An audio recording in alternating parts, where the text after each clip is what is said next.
Hello, internet world. This is me. I am Stepiphany, and this is my channel. Thank you and welcome if you found this video. So I will be exploring, in upcoming videos, I'll be better at this for sure. So this is going to be a channel that explores tarot reading and oracle cards, but I've been doing tarot for just over 2 years now, which does not feel like a very long time when I see the videos of some of my other, inspirational readers on YouTube here. And sometimes that can feel a little intimidating. And I remember not so long ago when the whole concept of tarot was just completely overwhelming. I mean, it's something I had always been interested in and curious about, having grown up loving Harry Potter, classic. But being able to bridge into that other world, it almost felt unattainable at times because I find a lot of the language, the terminology, the buzzwords, and all of that, it's just so unfamiliar to someone who grew up in maybe a more logical, practical mindset or around those types of people. And really, what I thought about when I started contemplating making these videos was, what do I wish I would have known, or how could I have got started in an easier way without presupposing a belief in anything supernatural? Does this still work for me if I don't believe in magic or believe in religion or spirituality?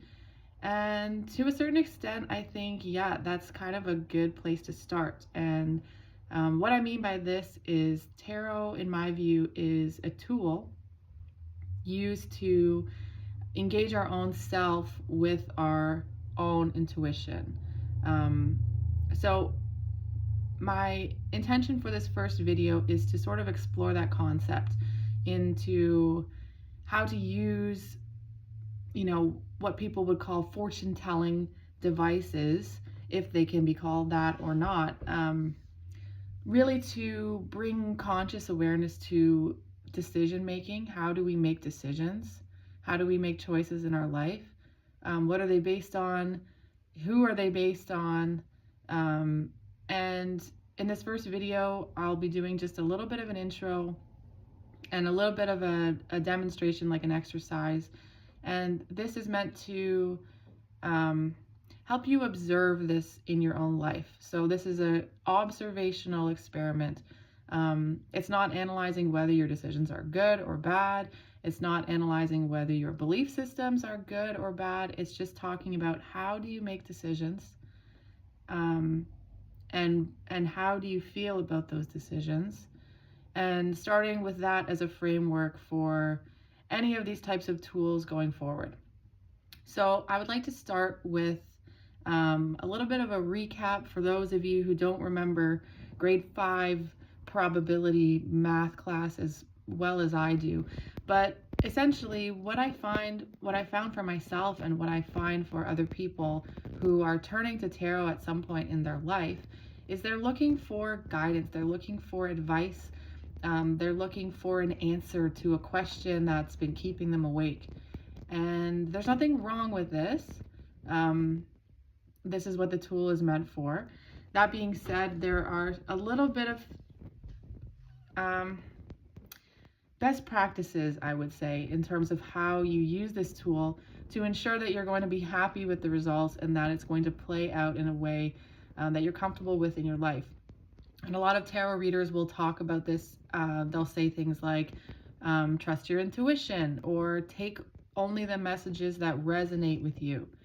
And what does that even mean? So we're going to be looking at that today. So here's what I've got. I'm going to start with a simple probability, flipping a coin. Has there ever been that time in your life when you think, I really can't make this choice, I'd rather just flip a coin? Maybe it's something small, like where do we go for dinner? Or maybe it's something big, like I'm really stuck, at this point in my relationship. I don't know what to do going forward. I wish someone or something would just tell me what to do. So when you think about it, every choice that you make, well, your life is made up of a series of choices, whether they are big or small.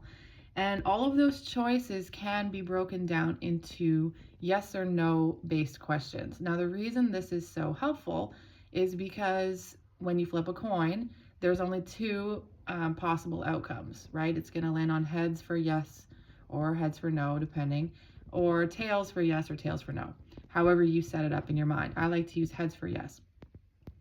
So I'll illustrate here with a simple T-chart. For those who don't remember, here's my high-tech whiteboard. Okay, so when you're flipping a coin, here's the T-chart of possible outcomes. Now, you're either going to land on yes or you're going to land on no. I need to learn how to write backwards. Okay, let's try that again. How's that? Not better. Okay, hang on. I decided going into this that I'm not going to edit my videos. There we go. Okay. Because I just want to keep it in flow and just see how this goes. And so we're going to roll with the little whoopsies. So here we go. So when you flip a coin, you have two possible outcomes. We're going to ignore the outliers, it rolls on an edge and stands up in a corner or something like that. But those possibilities do exist, and we'll come back to that later. But for now, we're just going to focus on the probable outcomes of either yes or no. Now, the reason this is so helpful as a decision-making tool is because you have even odds, right? It's 50% likely. You've got 50-50 odds that either of those outcomes is going to happen. And again, 50-50 is going to have to be backwards, okay?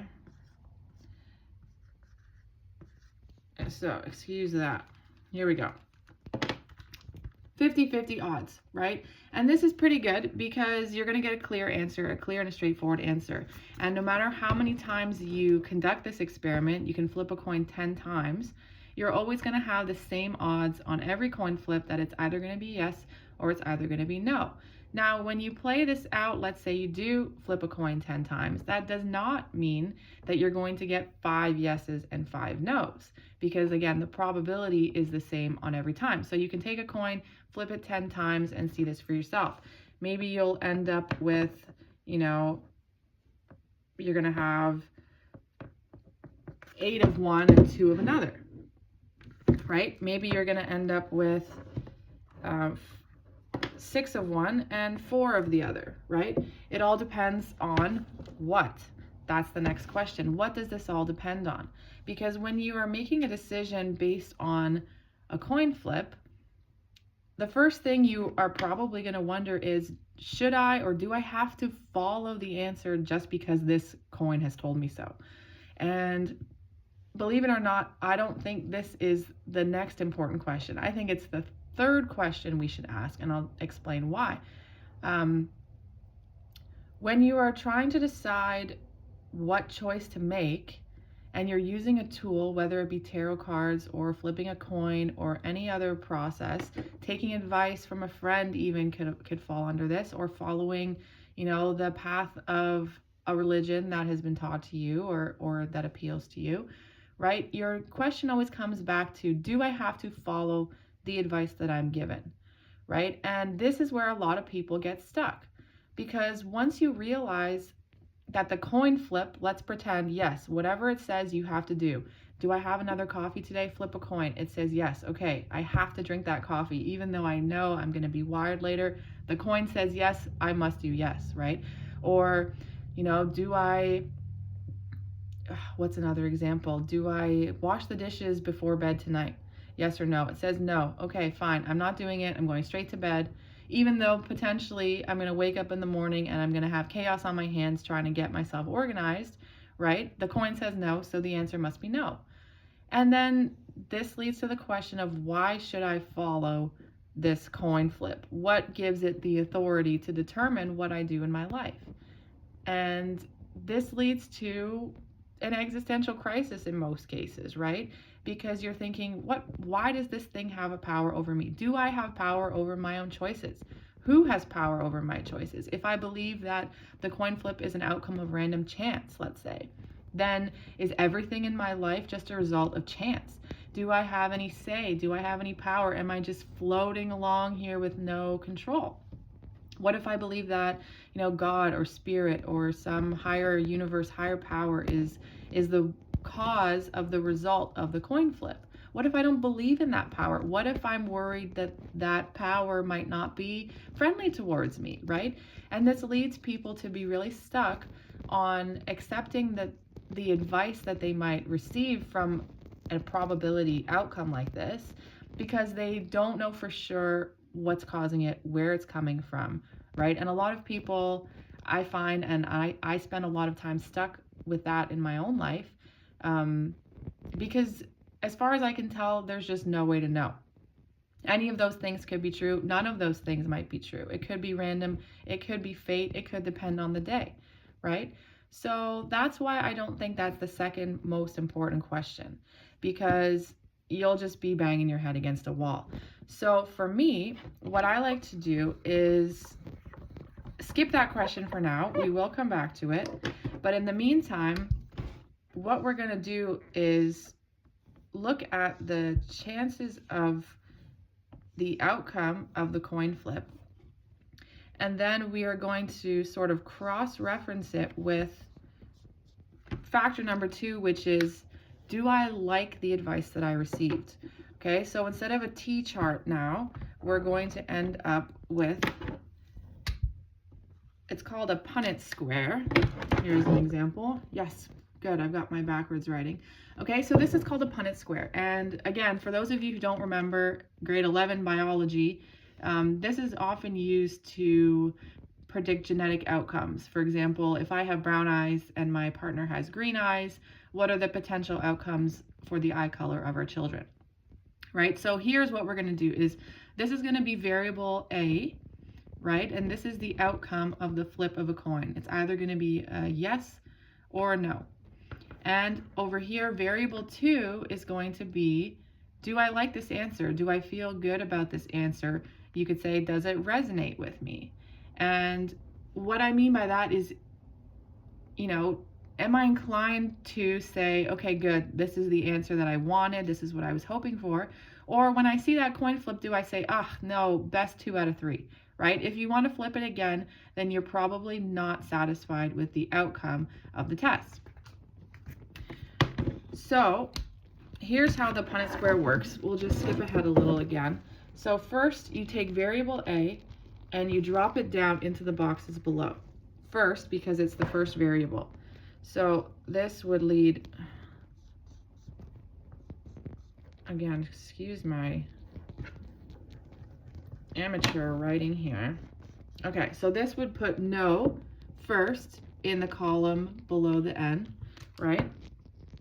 And it's going to put Y first in the column below the Y. Then we're going to take these rows and we're going to put them across as well. And one day I will be good at drawing ends backwards. Okay. And here we go.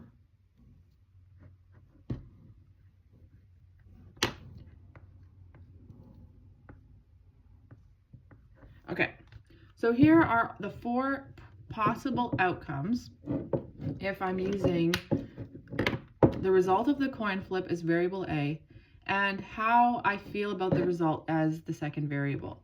So as you can see here, we've got a 50% chance that the coin is going to say no, 50% chance that the coin is going to say yes.